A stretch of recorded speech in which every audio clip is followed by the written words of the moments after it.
Ladies and gentlemen, welcome to Snyder's Inc. Hope you're having a great Thursday.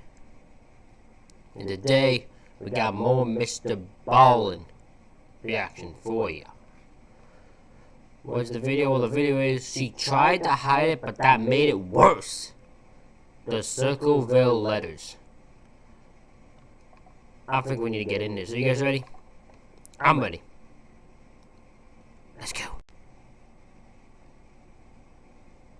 To one of the Why am I at the...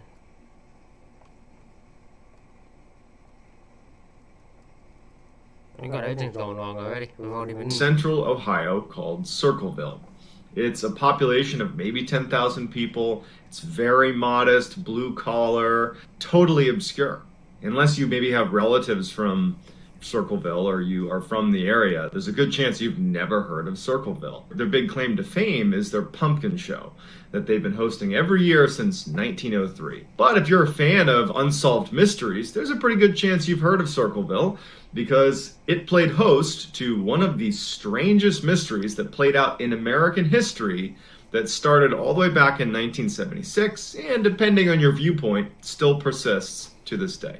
Before we get into today's story, if you're a fan of the strange, dark, and mysterious, then you've come to the right channel because that's the focus of my channel, and I upload 3 to 4 times a week. And so if that's something you're interested in, I would ask you to gently bash the like button and then subscribe to this channel and turn on all... Definitely subscribe to Mr. Bones' channel. He's at like 5-point-something million views. Let's see if we can get him to 6 million. Post notifications so you don't miss any of my weekly 3 to 4 uploads. All right, let's get into the story. Some gates are better left unopened.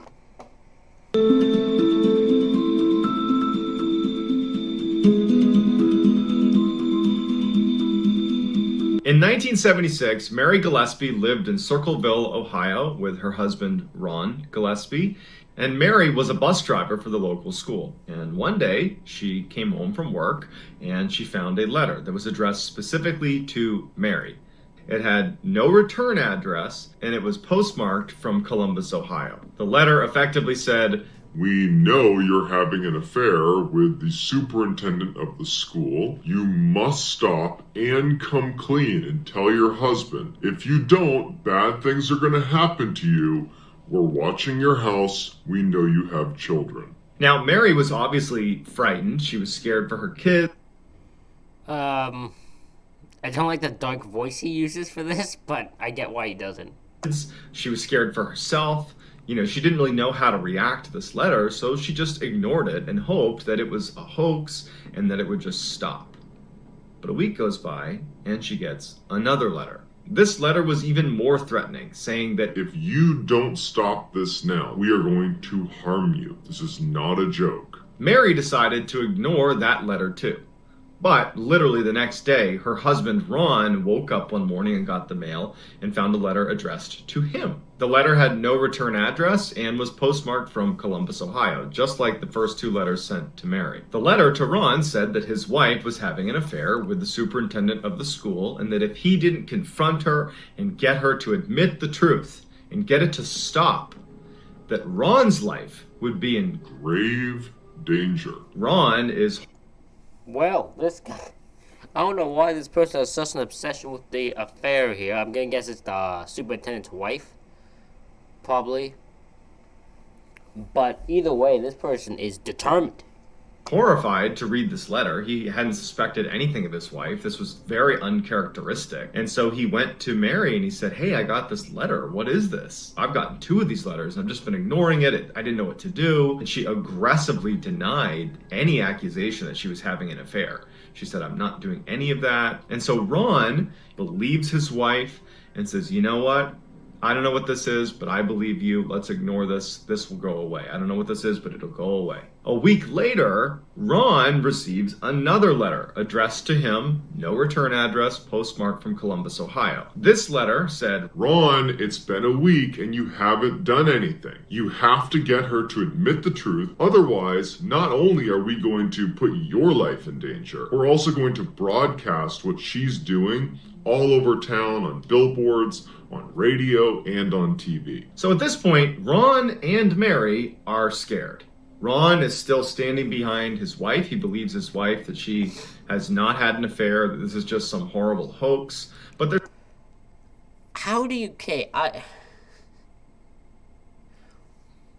If this is a hoax, this is a pretty damn determined hoax. I don't know what hoax they're trying to get out of this if that was the case, though.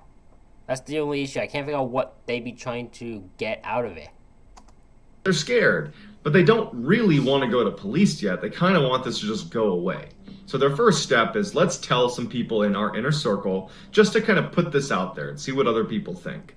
And so the three people that were closest to Ron and Mary were Ron's sister, Ron's sister's husband, named Paul Freshour, and Paul's sister. So it's a little confusing, but those are the players here. And so while Mary and Ron are telling, their inner circle about this anonymous set of letters they've gotten and all the threats involved, Mary starts to think that she might know who's been sending the letters. She has an idea of who it is. Now, we unfortunately don't know who this person is. It's been left out of anything I can find online. But she decides that it's in their best interest to proactively send this person a letter and basically say, you got to stop, or we're going to pursue legal action.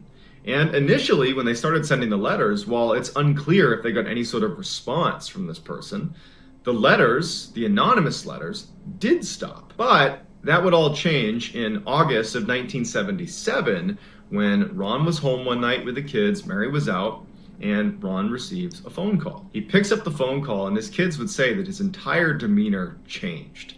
He went from calm and collected to angry, furious. He's talking to someone, and it's unclear what was said. We don't know exactly what was said or who he was talking to, but when he hung up, he tells his kids that I'm going to go confront the person who's been writing these letters. And so Ron grabs his pistol, gets in his pickup truck, and blazes off down the road. It's like he knew exactly where he needed to go. But literally minutes later, it was discovered that Ron had died. He crashed into a tree, and he died on impact. Now, nobody else was found at the scene. I mean, the sheriff and the police unit that went in to investigate, it was just Ron in a ditch against a tree. But they found that he had fired one shot out of his pistol. They don't know who he was shooting at or what he was shooting at, but he fired a shot before he crashed. The sheriff initially suspected foul play, but the sheriff changes his mind. He says, you know what? Ron was drunk. Ron was 1.5 times over the legal limit. So he was drunk driving and he crashed. But that didn't make any sense because Ron's family said Ron does not drink. And his kids said he hadn't had anything to drink that day. So at this point, the story starts getting... Okay, so the sheriff thinks, okay, foul play. Then dramatically shifts his what he thinks it is and goes, no, it's not foul play. He's drunk. That's what it is. He was drunk, and he was over the legal limit. That's just 3 times over the legal limit. He's just drunk. And then was like, well, no, he doesn't drink. He hasn't had anything to drink. He's not drunk. So interesting that I wonder either someone say anything or did the sheriff know who did it and goes, okay, we can't let that get out, so I'm just gonna say, oh no, it wasn't him. Fascinating. Getting very bizarre. After Ron's death, hundreds of other letters, anonymous letters, no return address, postmarked from Columbus, Ohio, are sent to residents all over central Ohio. Not just Circleville, but all over central Ohio. And the letters took a turn. Instead of being accusatory of Mary, although there was still some of that, it was the sheriff in Circleville is covering something up. And it was around this time that people started... Well, that's true because that's clearly what's happening now. That's obvious from that part. ...started to speculate that perhaps the writer's agenda is not as clear. Initially, it seemed like they were targeting, Mary and Ron. And then when Ron is taken down, they're defending Ron. So following Ron's death, Mary is scared for her life. She just watched her husband die as a result of this horrible situation. And all these letters are pouring in all over central Ohio with the same kind of nasty language about her and her supposed affair with the superintendent of the school. You know, the letters are insinuating that the sheriff is covering something up with her husband's death. I mean, her kind of dirty laundry is being aired out by this anonymous writer all over central Ohio. And this goes on for years. And so finally, in 1983, Mary is at a breaking point, and she finally admits that she was having an affair with the superintendent of the school. Now, He knew. The person who wrote that letter knew. I still believe that might have been the superintendent's wife or the superintendent himself sending these letters. I could buy it. she claims that it happened, or it started, after the first letters arrived, that it was just a crazy coincidence, but whether or not that's true, it's kind of secondary. And she thought that that would stop the letters. That the first thing that this person wanted was for her to admit this and stop this affair. So she comes out and she admits it and she puts an end to it, thinking that's going to do it. But that didn't do anything. It actually made it worse. So in 1983, after she admits what was going on with her and the superintendent, she's on her bus route driving, the kids to school, and she starts noticing these billboards and signs all over her route, condemning her for her actions and saying she's this horrible person. And so she got mad. She went from being kind of a victim and scared to being mad. And so one day, in 1983, she pulls over when she sees one of these signs, and she gets out, she rips it out, and then when she puts it down, she notices there's a box that's a part of this kind of billboard contraption. And she kind of looks inside, and there is a loaded gun that has a wire wrapped around the trigger, and the slack's been pulled out of it. Like it's literally ready to fire. And had she been standing at a slightly different angle when she pulled down the sign, it would have fired the gun and it would have shot her. So she calls police. Police show up, they do an investigation, and they look at the weapon, and they can tell that someone very poorly tried to etch off the serial numbers on the weapon so that it couldn't be traceable. But they were able to lift the serial number, and they were able to trace it back to its original owner, who was none other than Paul Freshour. And so the police go to Paul, and they're like, "Is this your pistol?" And Paul was totally cooperative when he was approached. He's like, "Yes, I didn't report it, but that gun was stolen from me. I didn't set up that booby trap." The sheriff, who was the same one who investigated Ron's death, he didn't buy it, and so they made him submit to a handwriting test. It apparently totally swayed the jury. They were like, "You know what? Paul's the guy," and he was found guilty and sentenced. God damn. Why is it every time I read one of these, it's just this thing of police officers make me lose my mind here. So this guy, okay, so it belongs to this Paul dude's gun. It's Paul's gun that's in this booby trap. And I go, okay. So they go to confront him and go, okay, is this your gun? He goes, yeah, it's mine. I didn't want to report it, but yeah, I got stolen. Which, by the way, yes, does not look good to say. That's a horrible thing to use. Then he goes, so they go, okay, let's do a handwriting thing. Now, I guess he must have failed his handwriting thing, or it must match enough, or either that, or jury's just pretty stupid. Because the jury then just goes, you know what, that works for me. That works for me, yeah, he's the guy. Yep, that works. God damn. To 7 to 24 years in jail. And so Paul goes to jail. And while he's in solitary confinement, more letters are sent out all over central Ohio. And they're all being postmarked out of Columbus, Ohio, even though he is in solitary confinement in Lima, Ohio. But no one wanted to listen to that. Everybody believed that Paul was the guy, even though he's like, how could I have been writing these letters? And so for 7 years, these letters are sent all over central Ohio, accusing the sheriff of this cover-up and condemning Mary for what she did. And then when Paul is up for parole, after 7 years, he stands before the parole board and they deny him parole on the grounds that he was sending these letters. Even though he's like, how could I have been? I've been in solitary confinement most of the time. But they were like, too bad, you wrote the letters, see ya. He's awful. The justice system is making my head spin every time I fucking hear this.